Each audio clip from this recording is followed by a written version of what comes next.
सच में हिंदू शब्द विदेशी है? पिछले कई दिनों से राजनीतिक गलियारों से लेकर सड़क चौराहों तक ये शब्द पूछा जा रहा है।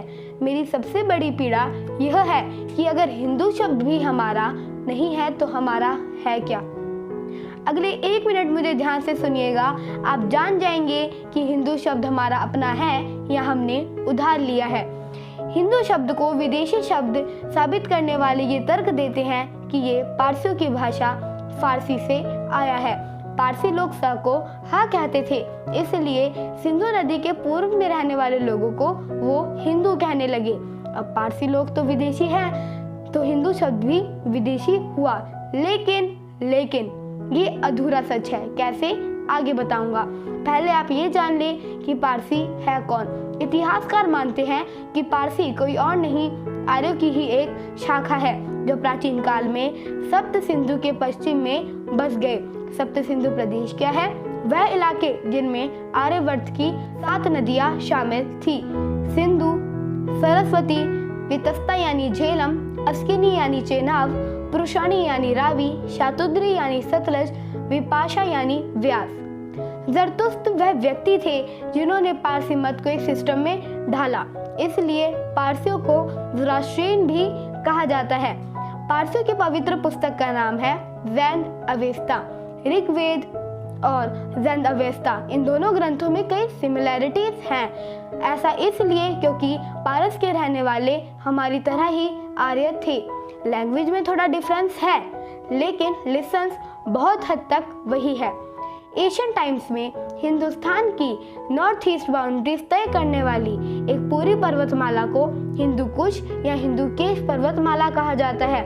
हिंदू केश इसलिए जैसे केश यानी बालों के बाद हमारा शरीर शुरू होता है, वैसे ही हिंदू केश पर्वतमाला के बाद हिंदुस्तान शुरू होता है।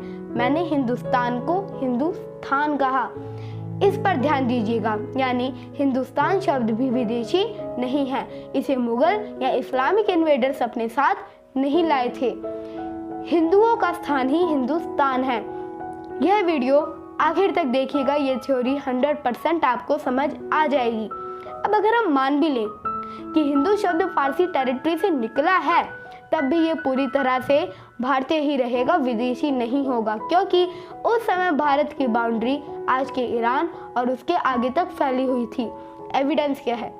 तुर्की के एशिया माइनर से मिला बेगस कोई इंस्क्रिप्शन जिसमें इंद्र, मित्र, वरुण और अश्विनी कुमार का जिक्र है। ये सभी ऋग्वेदिक देवता है।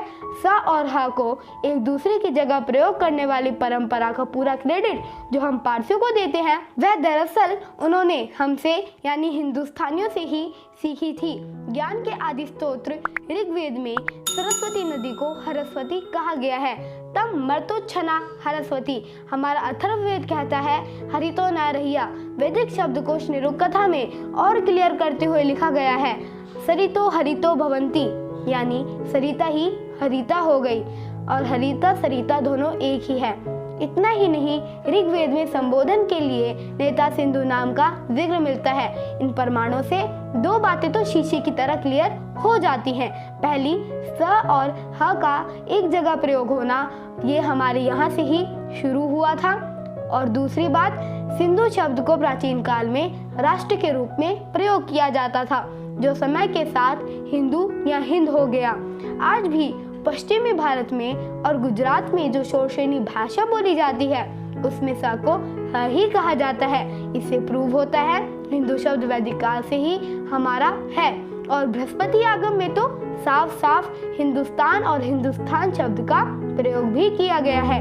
ओंकार मूल मंत्राणय पुनर्जन्म दृढ़ आशय गौ भक्तो भारत गुरु हिंदू हिंसक दूषणा हिसाय दुयते चित्ततेन हिंदू रीति रीतता। यानी ओंकार जिसका मूल मंत्र है, जो गौ भक्त है, पुनर्जन्म में जिसकी दृढ़ आस्था है, हिंदुस्तान में जिसका परिवर्तन हुआ है, तथा हिंसा की जो निंदा करता है वह हिंदू है। हिमालयात् समारभ्य यावत् इंदु सरोवरम तम देव निर्मित देशम हिंदुस्तान परीक्षते।